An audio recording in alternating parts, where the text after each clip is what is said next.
코로나19 팬데믹 아래 이전처럼 마음껏 하나님을 예배할 수 없게 되었습니다. 매주 기뻐하고 감사하면서 예배했던 것 같은데 지금 생각해보니 그 기쁨과 감사가 충분하지 않았던 것 같습니다. 저만이 아닐 것입니다. 하나님을 예배하는 일에 타는 목마름을 가진 모든 성도가 어떤 모습으로 예배하든 어디에서 예배하든 하나님을 예배할 수 있다는 자체만으로도 크게 기뻐하고 감사하고 있습니다. 한편으로 우리는 이 상황을 대단히 슬퍼하고 있습니다. 어떤 대상에는 분노를 쏟아내기까지 합니다. 왜 이렇게 되었을까? 어쩌다가 이렇게 되었을까? 왜 이 지경까지 오게 되었을까? 때로는 목사와 같은 지도자들에게, 때로는 내 이웃을 내 자신과 같이 사랑하라는 말씀을 무시한 채 배려 없이 행동한 동료 성도들에게 매우 불편한 마음이 생깁니다.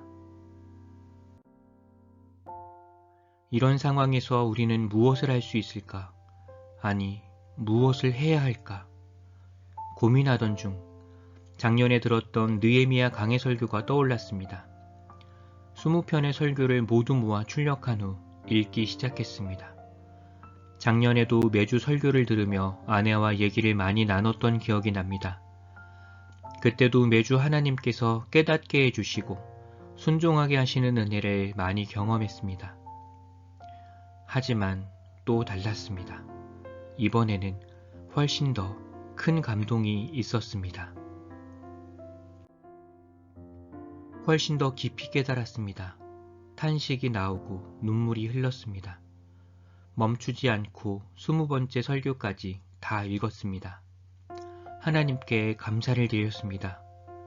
하나님께서는 작년에도 말씀하셨고 올해도 계속해서 말씀하고 계셨습니다.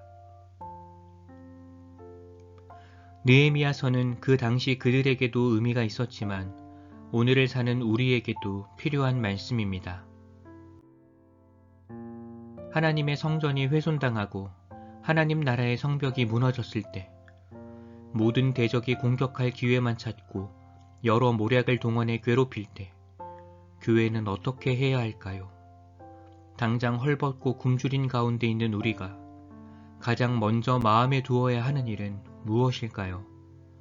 많은 것을 이미 잃었고 또 이제 잃을 상황에 있는데 이런 절망 가운데서 우리에게 가장 필요한 것은 무엇일까요?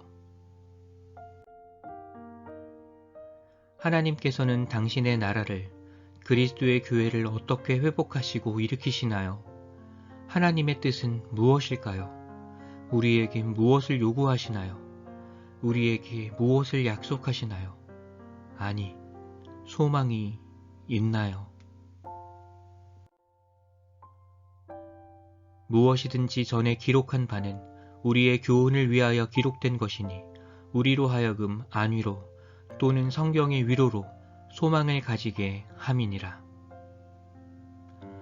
네, 하나님께서는 이미 말씀하셨습니다. 느헤미야서는 이 모든 것에 대해 충분히 넘치도록 대답합니다.